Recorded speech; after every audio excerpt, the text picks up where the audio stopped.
was so windy yesterday. It's a little less windy today, but there's still a bit of waves on the water, but there's lots of glitter down there.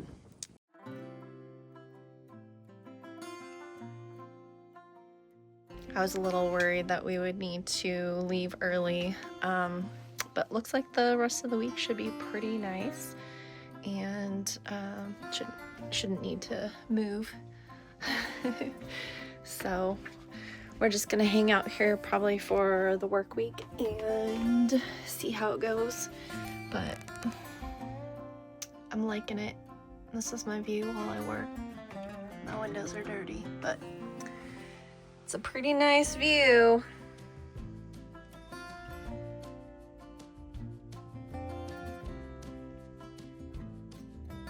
And we're having some issues with time zone, and Ruby is indicating that it's the lunch time zone.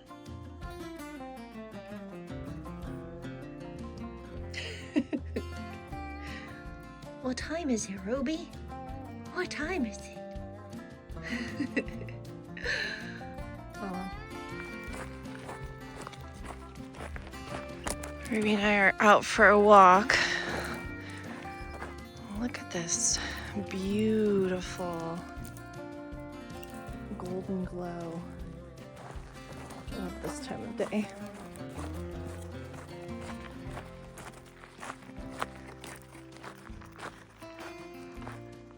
I think it's gonna be a nice sunset tonight. All right, let's go check out over here, Ruby, come on.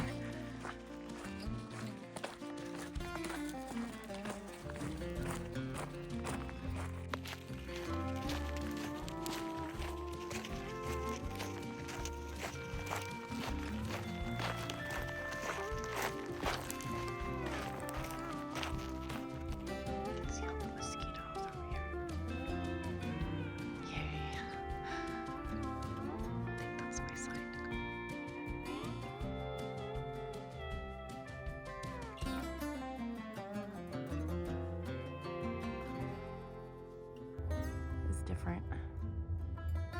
Wow. Look at those. Oh, it's beautiful. I love it. Wow.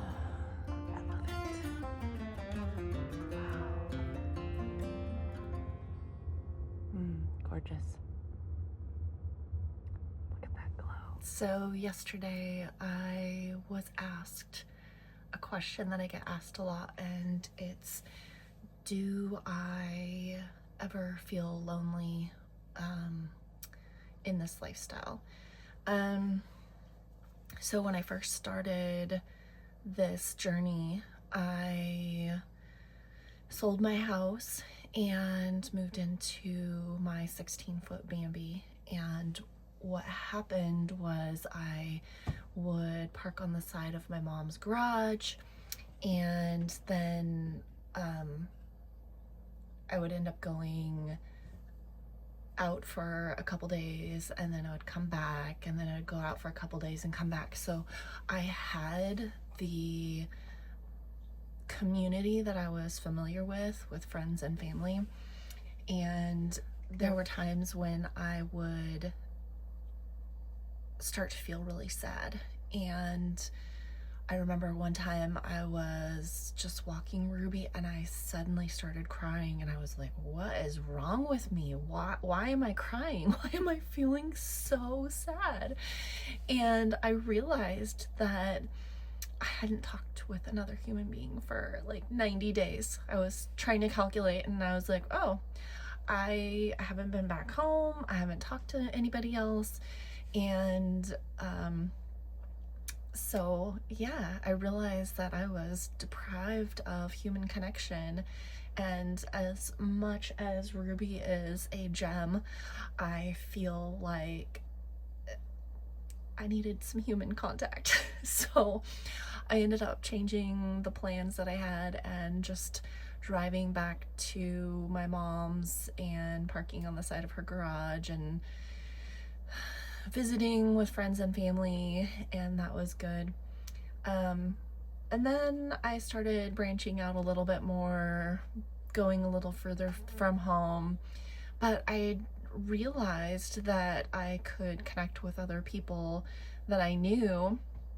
I remember feeling a little sad in an area, and I had done a search on social media for any of my friends who were located in the state that I was in. And so I found two contacts, my cousin and an old friend from elementary school and high school. And so I contacted my cousin and I said, hey, are you in this state? And she said, no, I was there for college, but I moved back. So she was no longer there. And then I messaged my friend from my childhood, and she still lived there, and she wasn't very far from where I was at. So I went and had breakfast with her, and we went for a hike, and it was amazing. It was like no time at all had gone by.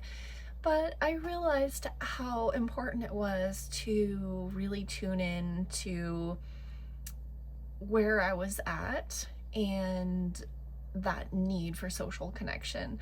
So I decided that I would make a more intentional plan to connect with people as I traveled. And then I went to my first Nomad event, and that kind of changed things even more. I ended up with several people that I connected with at that event, and then we all went our separate ways, and it turned out that I was parked next to about 20 other people from that event. So it was really nice because I had the opportunity to really connect with people in a smaller group, which is much easier for me if there's a small group. And kind of, you know, the nice thing about having my own space is that I can do the introverted thing inside my space, and then when my when I need that social interaction, I'll go and hang out with people. But I can always go back home at any time and do my own thing to recharge. So yeah, I feel like once I connected with that group of nomads, then it felt like I was never really alone after that. I traveled with people, and then I would go off by myself for maybe a week, maybe two, and then I'd see somebody else. I started dating and connecting, and then just I just don't think that I was really alone much, except for a week here or there. And then I've also just, I feel like I connect with people more now, and I think that I connect with people more out boondocking, out in the middle of nowhere, opposed to being in a campground, because I feel like in campgrounds everybody keeps to themselves. And it's also harder too, because I have a dog that barks at other dogs, so it seems like those people who actually leave their RVs in campgrounds are walking their dog. So I kind of have to be like, oh, there's a person with a dog coming, and so I seem like a completely antisocial person. And even when I'm at events, I'm always parked on the outside, and part of that's good because I do like my introvert time, but also I like to give Ruby her space to enjoy the outdoors without dogs constantly walking by. So yeah, long story short, do I ever feel lonely? I don't generally feel lonely. I do occasionally feel lonely. But I can usually find friends that are nearby, and as my social circle expands and I add more people to my map, then I can usually check in with people around me, and most of the time they need some social time too. So that's that. Going forward, I'm always excited to meet other nomads and also connect with friends and family as I travel. So if you are out there and wanting a visit, let me know what town and state you're in so I can add you to my map and check in with you if I'm in your area. So have a great day and stay connected, and make sure that you get your people time, because connection is one of the most important things to me and also as a human race. So have a great day. So I was going to add that it's really important in finding your community to find community with people whose energy aligns with your energy. So make sure you are spending time with people who fuel your energy and bring joy and who align with your values. Sometimes it's a little more difficult to find those people, but when you do, make sure that you hang on to them and save your energy for the people who are good for your energy and for your soul. What do you think, Ruby? It smells really fresh out there, huh?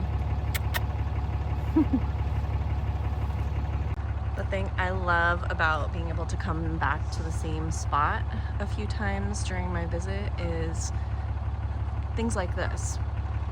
These were not here the last time that I came through here.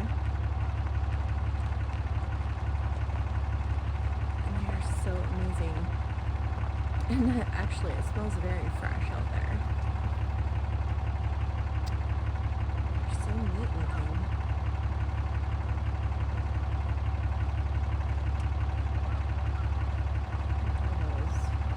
Personalities.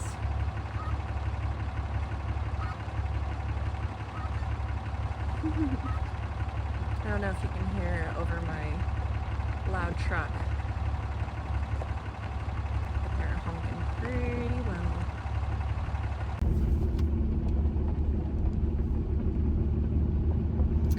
Ruby and I are driving through this wildlife refuge again.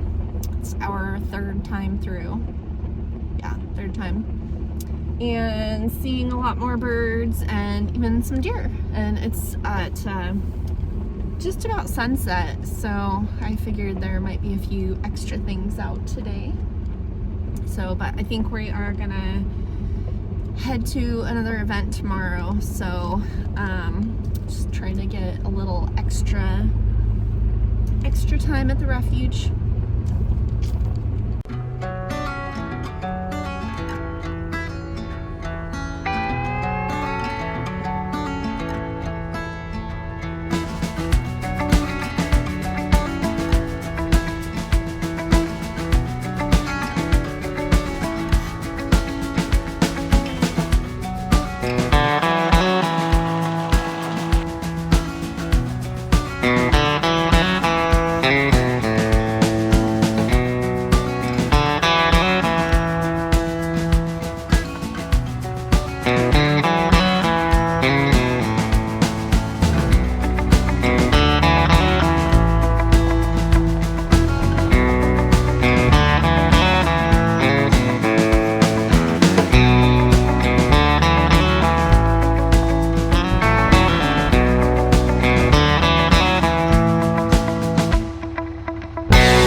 coffee.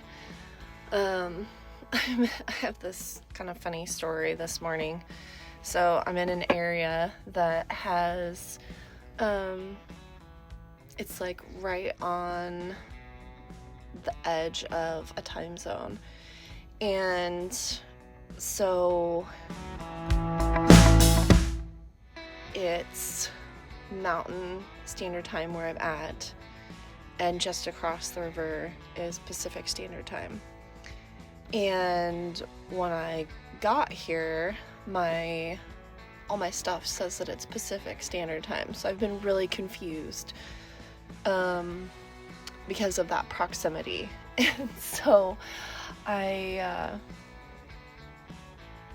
went out for a drive yesterday, and I've just been so confused about what time it is. So I went for a drive, and I went back into Mountain Standard Time just down the road, and I did my thing, and I came back here, and back in Pacific Standard Time. At least I think I am back in Pacific Standard Time. So I have my alarm set for 5 o'clock Mountain Standard Time, because I can't set the time zone on my alarm, so I have to be specific. And so yeah, I got up at 5 o'clock this morning, and guess what? I guess my time did not change back over. So it was actually 4, which is fine. But I was trying to give myself some extra sleep, and so I got out the work laptop, and I don't start until 5:30 Pacific Time, but it's 4:30 Pacific Time. So I've already answered some emails, and I think I'm gonna sit and have my coffee and Ruby snuggles, and oh my gosh, I've talked with other nomads, and I think a couple of our biggest stressors, I guess you can say, if it's even a stressor, the two obstacles that we face are, one, what time zone am I in? And 2, where am I at? Oh, I had that happen yesterday. I got up and I went to go open the blinds, and I was like, what am I gonna find outside? I don't remember where I'm at. But the coffee is good, and the snuggles are good, so I'll just enjoy it. I'll enjoy this extra hour in my day. It's good. I'm moving to a new spot today, so enjoy your day.